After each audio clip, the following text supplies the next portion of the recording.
মানবিক কাজ আসলে ভাইরাল করার জন্য যারা করে তাদের মধ্যে মানবতাই নেই আমি মনে করি। দোকানে তো কিছুই নেই, কি বিক্রি করেন আপনি?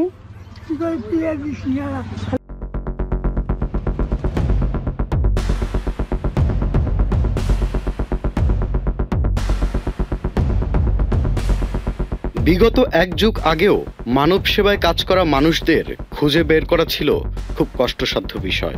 সময়ের বিবর্তনে সবার হাতে স্মার্টফোন, আর স্মার্টফোন ব্যবহার করে বর্তমানে মানবিকতার নামে তৈরি হচ্ছে কন্টেন্ট। পাশাপাশি অর্থ উপার্জন ও জনপ্রিয়তাও পাচ্ছে সমানতালে। এর কারণে সোশ্যাল মিডিয়াতে মানবিক কাজকর্ম তুলে ধরে রাতারাতি হয়ে উঠছে বেশ জনপ্রিয়। আর সাধারণ মানুষ তাদের কর্মকাণ্ড দেখে কন্টেন্ট ক্রিয়েটর ও মানবিক কর্মীদের ভূষিত করেন নানা উপাধিতে, কখনো মানবতার ফেরিওয়ালা, কখনো রবিনহুড কিংবা ফেরেশতার মতো মানুষ হিসেবেও সম্বোধন করে থাকেন।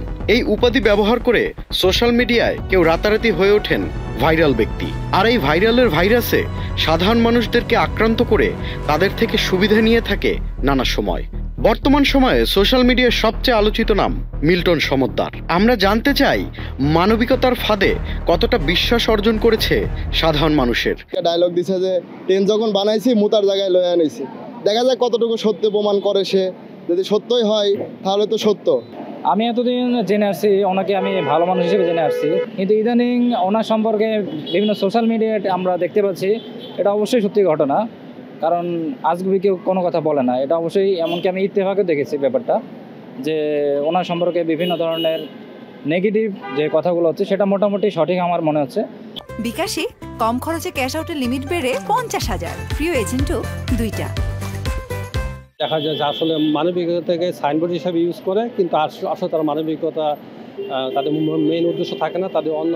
সোশ্যাল মিডিয়ায় কন্টেন্ট ক্রিয়েট কিংবা ব্লগিং তরুণদের কাছে সময়ের জনপ্রিয় পেশা। তবে মানবতার কাজকর্ম নিয়ে কন্টেন্ট তৈরি করলে রাতারাতি মিলছে ভিউ, সাথে ফ্রি পাচ্ছে মানবতার ফেরিওয়ালা সহ নানা রকমের উপাধি। সামান্য দানে লক্ষ টাকা উপার্জনের মহাপ্রকল্প হিসেবে নিয়েছে এই মানবিকতার কাজ। সামান্য একটা রিক্সাওয়ালা হোক বা একটা গরিব মানুষ হোক, তাদেরকে যদি 5 টাকার জিনিসও কিনে দেয় সেটাও কিন্তু ভিডিও করে সোশ্যাল মিডিয়া আপলোড করে, সেটা তাদের একটা ভিউয়ের কারণে তাদের টাকা ইনকাম করছে। কিন্তু এদিক দিয়ে আমরা মনে করি যে এটা আসলে ঠিক না। প্রথম দিকে এর সংখ্যাটা সামান্য হলেও এখন সোশ্যাল মিডিয়াতে মানবতার ফেরিওয়ালার সংখ্যা হাতে গোনা প্রায় অসম্ভব। আমি জাস্ট নাও এক্ষুনি 1 মিনিট হবে না এর সাথে আমি সেই বিষয় নিয়ে আমি কথা বলতে আসছি যে ফেসবুক, ইউটিউব যদি পয়সা না দিত তাহলে এই যে যারা